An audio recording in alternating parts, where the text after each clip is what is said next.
He was a dashing and fearless rider in his youth, and on one occasion jumped a horse over a 6-foot paling fence at the Wynyard Show. Today, we're heading back to the late 1800s, to the wild northwest of Tasmania, as we meet Thomas Butland Margetts, who is called TB by basically everyone, including his wife. He was a pioneer, an adventurer, a farmer, a skilled butcher, horseman, and a bit hot-headed.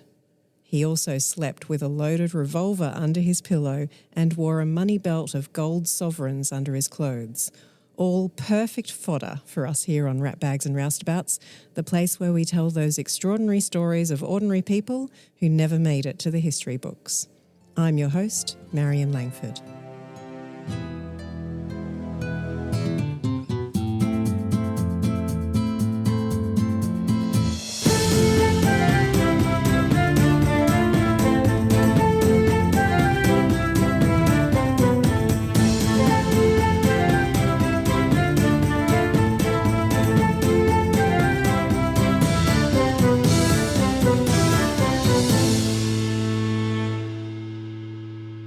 The longer I live in this world, the more I realise there's really no such thing as an ordinary person, because we all have our foibles, our particular habits, our likes and dislikes, our quirks and eccentricities. And the bloke we're meeting today, he had them in droves. It's actually hard to tell whether TB Margetts shaped the wild land he found himself inhabiting in northwest Tassie, or if the land shaped him. Either way, it's worth talking about what these early adventurers who went into this part of the island endured in their bid to carve out lives for themselves in this unknown territory. When the British first went to Van Diemen's Land at the start of the 1800s, obviously the purpose was for a convict settlement. They kept pretty much to the south of the island, settling the town of Hobart. In the north, there was Launceston and Georgetown, which were basically in a vertical line running straight up from Hobart. But the northwest was a complete unknown, and as time went on and more free settlers came out, there was a shift from this being a convict settlement to investing in it more as an economy. So those wily Brits got out a map, pointed to that big top left unknown wilderness and thought it must be time to do something about that. The Van Diemen's Land Company was given a huge section of land around the Circular Head region in the mid-1820s. In fact, the figures of how much land the VDL Company ended up with are kind of ridiculous. Listen to this. They ultimately held 100,000 acres at Cape Grim, 10,000 acres at Hampshire Hills, 10,000 acres at Middlesex Plains, 20,000 acres at Circular Head, 150,000 acres at Surrey Hills, and 50,000 acres around Emu Bay. I mean, basically, if you look at a map of Tasmania, which is kind of like an inverted triangle, and draw a line across that whole top left corner, it was pretty much all the VDL companies. But what did they really do to settle the area? Well, not all that much. The sheep they tried to graze were picked off by Tassie tigers. They annoyed their indentured workers. Spoiler alert, I'll be talking more about that in an upcoming episode. And they spent a lot of time and effort building grand houses instead of cottages for their workers. No, folks, it was the ordinary farmers who cleared the bush, who planted potatoes and bred sheep, who marked out roads through the trees and tangled frustrating horizontal scrub, who swam across icy rivers when there were no bridges, built schools, transport routes and towns, who were the actual pioneers of this wild west. This was a tough, hard place, and you had to be tough and hard to survive in it. A wild life suitable only for the wildest of people, which seems a good time to introduce the focus of today's episode, Thomas Butland Margetts, TB, to his mates. And just to say from the outset, you might not warm to TB. I think he was probably a bit of an acquired taste. And look, after researching him, I'm still unsure. And he was actually my great-grandfather, so make up your own minds about the guy. Regardless of all that, though, he really was quite a character, and that's what we love here on Ratbags, don't we? So let's get into it. TB was born on the 17th of May 1855 in a small village in Leicestershire called Enderby. He was the eldest child of William and Mary Margetts. Interestingly, in the 1851 census, William is listed as a single farmer and Mary Langton is listed as his housekeeper. So it seems William married his housekeeper. The pair didn't waste any time. TB was born 10 months after the wedding. But only he and his younger brother, William Peck, were born in England before the family decided to emigrate to the other side of the world in 1857, with TB a feisty red-headed 2-year-old and William Peck just a 6-month-old baby. There was quite a group of them who came out on the ship, the Sir W.F. Williams. As well as William's young family, there was his brother's family. His brother himself had previously gone out in 1855, I guess, to test the waters and line some things up. Then there were their neighbours, the Blackwells, who they were linked to by marriage, and even William's widowed mother, Mary Ward Margetts, who at that point was about 68 or 69 years old. The story goes that on the journey to Van Diemen's Land, she was so seasick that every now and then someone had to hold a mirror up to her nose to check she was still actually breathing. And on the immigrant records, it lists her as being stout, of fair complexion, with grey eyes and false hair. Honestly, I'm glad customs officers these days don't make a note of everyone's description because they could be brutal. Anyway, the family first settled down in the south of Tasmania in the new Norfolk district near Hobart. And they certainly weren't in Kansas anymore, Toto. In fact, the Margetts family had a bit of a baptism of fire in these early days when they were held up by 2 mounted bushrangers. It's hard to work out exactly who the bushrangers were or when this happened, but there were certainly reports of a group of bushrangers who were escapees from Port Arthur around 1861, which would potentially fit in with the timeline of the family's movements, because just after that time they moved north to Longford near Launceston. But before we get into that, this bushranger encounter had a long-lasting effect on TB. I mean, he would have been quite young, maybe 5 or 6 at the time, and yet this event was even mentioned in his obituary, so it must have been something he talked about quite often. And it was this that saw him as an adult take to sleeping with a loaded revolver under his pillow and wearing a money belt at all times, which was said to be a strip of gold sovereigns. Anyway, the family added a couple more kids to the brood while they lived near Launceston. There was Stephen Ward Margetts, born in 1861, and George Peck Margetts, born in 1865. But it was over the course of the next few years that the family decided to move further west. First, they went to Emu Bay, which is now called Burnie, where a daughter, Ada, was born in 1871, and then to the fledgling township of Wynyard. I say fledgling because at that time it consisted of about 3 houses and didn't even have a road. It was at this point that poor young George died just before his 10th birthday when he was thrown off a horse. This is actually a terrible story. George had been tasked with riding into town on an errand and was under strict instructions from his parents to walk the horse all the way there and back. But at some point along the journey, he was overtaken by the mailboy who told him he needed to gallop. Now, young George, following his father's strict instructions, refused to do so. This didn't go down too well with the mailboy, who then kicked or stuck his spur into George's horse or did something to make the horse suddenly break into a gallop, throwing poor George to the ground. He had internal injuries and became progressively more ill until a few days later he cried out, "Mother, I cannot stand much more," and he died half an hour later.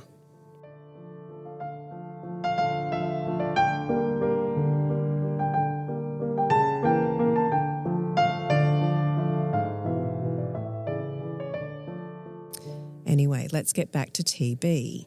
In 1878, aged 23, he married Lizzie White, And for those clued up listeners, yes, she was the great-granddaughter of Dickie White, who we learnt a lot about in episodes 3 and 4. In 1881, various members of the Margetts family then took up some adjoining government land grants in the Flowerdale district, just south of Wynyard. But this was virgin forest and it was tough going. The area would have been thick with trees. There's a report saying it was largely musk and dogwood with some eucalypts as well.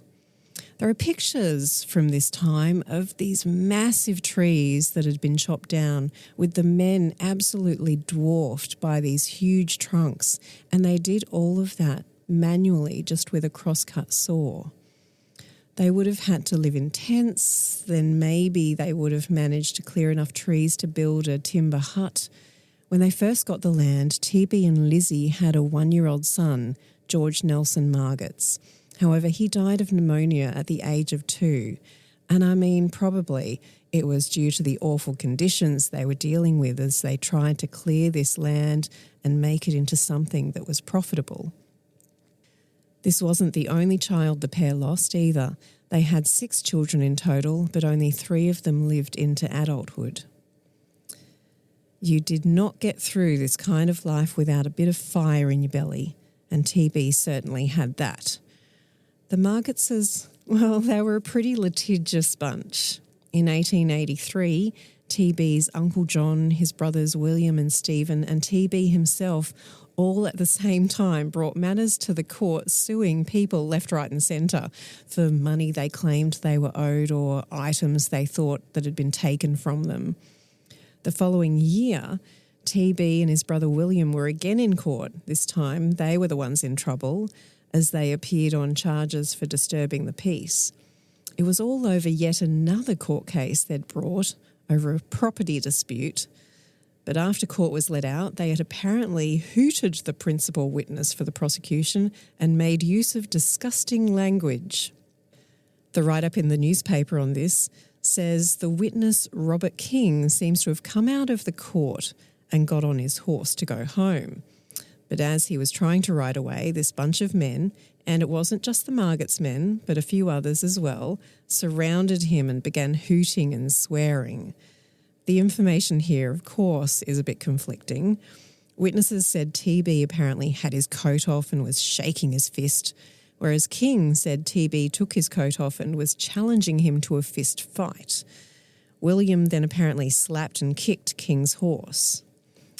Then we have a very reliable and not at all biased witness, good old Uncle John, who just happened to be standing on the street at the time. He said King was making his horse flounce about and was flourishing his stock whip over the crowd. He also said King tried to jam William up against a fence with his horse. The group were all dished out with fines for their actions, and I absolutely love how the article in the newspaper ends. Later in the day, some of the defendants collected together and burnt an effigy of King. The larrikin element was rife. It is still raining and has been for months. I'm really not sure what the weather had to do with the rest of the story, but there you have it. Now, you might put all this down to the mistakes of youth, but we actually see similar stories from TB throughout the years. In fact, decades later, in 1907, there's a wonderful dispute involving TB that was dragged through the courts for months. Many of the local farmers were on the Road Trust, which was tasked with just that, marking out and creating roads in the area. But at a heated meeting of the group one night, a bunch of the locals were complaining that TB had transported 2 loads of timber on a traction engine, which had ruined their stretch of road. They laid charges against him. TB lost the case. TB appealed and was about to take it all the way to the Supreme Court. But then he dropped the case all of a sudden because that sneaky TB had found a different solution. The result of the initial court case was that TB had to pay a £5 fine. So TB then brought his own case against the same residents, claiming that their road had caused exactly £5 worth of damage to his traction engine. He won, and in the end, No money exchanged hands at all. But I'm getting ahead of myself. Back in the late 1800s, TB finally managed to clear the land and become that gentleman farmer he'd always intended to be. He grew potatoes, a huge industry in Tasmania. He also grazed sheep. He bought and rented out other land, some over on King Island. And he operated a sawmill, thresher and stone crusher. A lot of fingers in a lot of pies. He was also apparently pretty handy on a horse. In his obituary, years later, it says, he was a dashing and fearless rider in his youth and on one occasion jumped a horse over a 6-foot paling fence at the Wynyard Show. During this time, he and Lizzie had more children. In 1883, they had a daughter, Charlotte, known as Lottie, and the apple of her father's eye. Fred was born in 1889 but died aged 7, also of pneumonia. A son, Leslie Whitfield Margetts, was born in 1893, then another daughter, Layla, who died at just 4 weeks old from influenza in 1899. After baby Layla's death, TB then decided he should see the world. So he set out by himself on the first of 3 overseas adventures that he took. He may have been suffering from depression at this point. There are mentions of nervous complaints in news articles, and he talks about his nerves in postcards he sent back to Tasmania. On the first trip, he sailed to England and America. When he got back in August 1900, it seems he was so delighted to see his wife that exactly 9 months later, born on TB's 46th birthday, was the couple's youngest child, a daughter called Enid, who also happens to be my grandmother. He didn't stick around long though. TB had the travel bug now, and there was a new king who was having his coronation. That's Edward VII for any of you out there desperately trying to work it out. And he thought he might like to go and see that crown put on the king's head. In any case, it was actually put on the wrong way round by the almost blind Archbishop of Canterbury, as an interesting aside. TB also fancied seeing Canada, so during this trip he travelled by train across the country, still wearing that money belt of gold sovereigns. In fact, there was an incident on a train one night. TB, always a pretty security-conscious sort of bloke, decided to sleep the wrong way round in his bunk on the train to foil any robbery attempts by would-be thieves. And this was a pretty clever move on TB's part, because one night it actually happened. A thief snuck in and held a drug-laced cloth over what he thought was TB's face, except it was his feet. TB jumped up and clocked him one. Again, it's that bushranger encounter coming back. TB refused to be robbed by anyone ever again.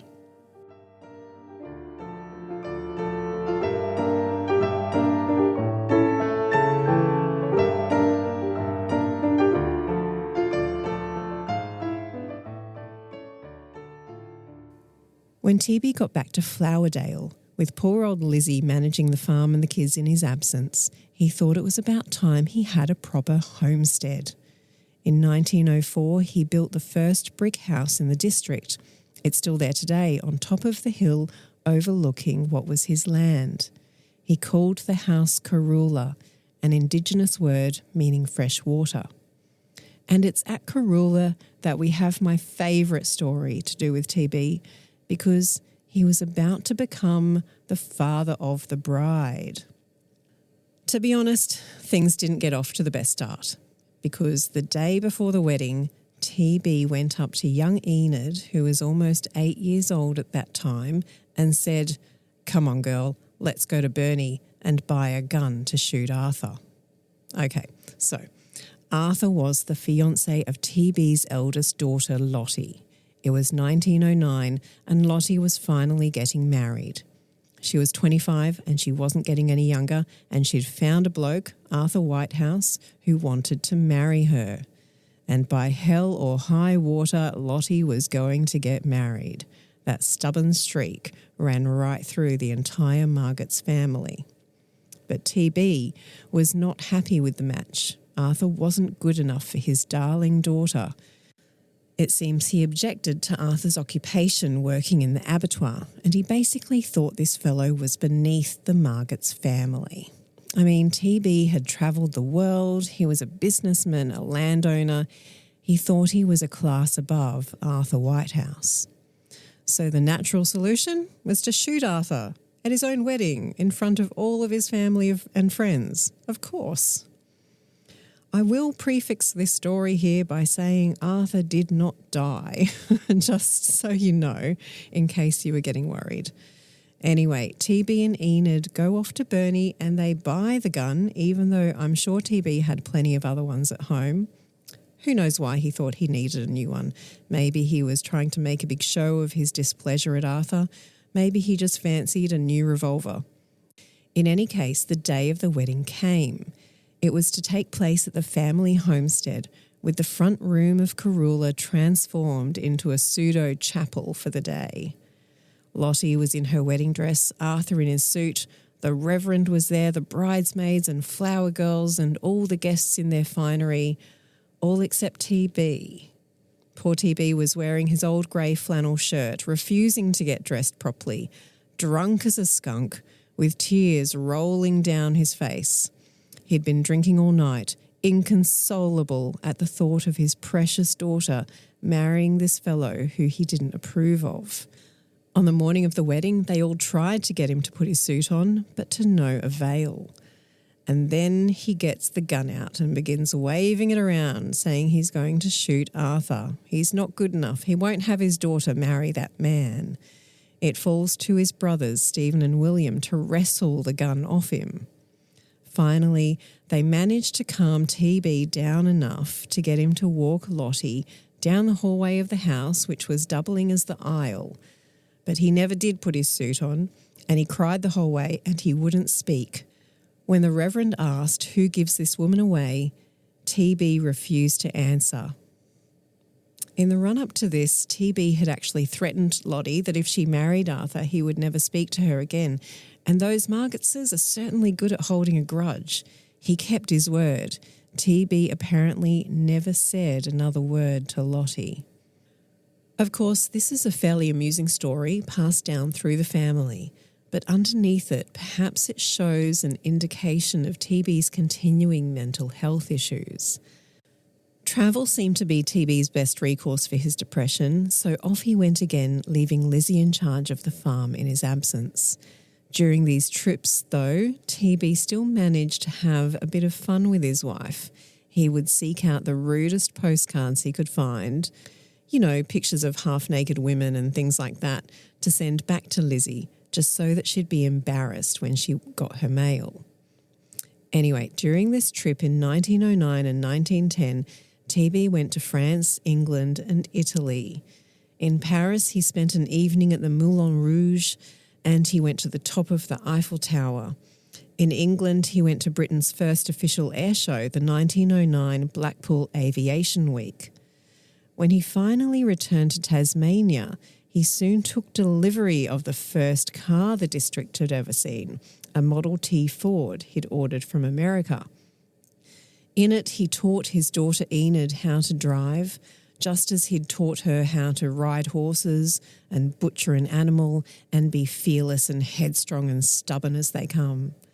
But TB was no longer young, and in 1912 he decided it was time to sell Corula and some of his other properties and move into Wynyard as his health began to fail him.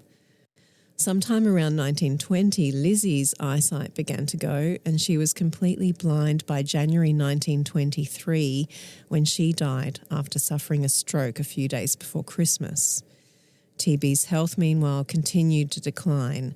In 1925, he managed to walk young Enid down the aisle, this time without any guns or dramas, but everyone could see the end was looming. He moved in with his son Leslie at his house called Enderby, which was named for the family's village in England, and it is also still there, just down the road from Corula. And then on November 13th, 1931, after a few months in and out of hospital, TB finally passed away. He was buried in the Flowerdale cemetery just down the hill from Corula, under a solitary blackwood tree. Fearless, stubborn, headstrong, wily and wild, he really epitomised the trailblazing spirit of the time and place in that wild northwest of Tasmania. Regardless, too, of some of those heated arguments and barneys he was known to have had in his youth, in his obituary in The Advocate, it said, "The late Mr. Margetts was well known and highly respected, and widespread regret was expressed when it became known that he had passed away." And that is the life and times of T.B. Margetts. Quite a character, handy on a horse, but I wouldn't have liked to come up against him in a court of law. And honestly, it is worth heading to the website, ratbagsandroustabouts.com, just to see a photo of old TB with his impressive moustache and wiry red hair while he poses with his pipe and smoking cap. Because who could possibly smoke a pipe without a smoking cap on, right? While you're there, you can, as usual, check out the show notes and access any of the other episodes in case there are any you missed or you just want to listen to them again. There will also, as usual, be an extra nugget on the show notes of this episode telling you a bit more about all the things that went wrong at Edward VII's coronation, which TB travelled to England to see. Don't forget as well, you can follow Ratbags on Instagram, and you can obviously also follow the show on your preferred podcast provider. Anyway, I hope you've enjoyed hearing about TB Margetts. I'll be back in a fortnight's time when you can join me again for more stories about those common as muck ratbags and roustabouts from our past who still have extraordinary tales to tell.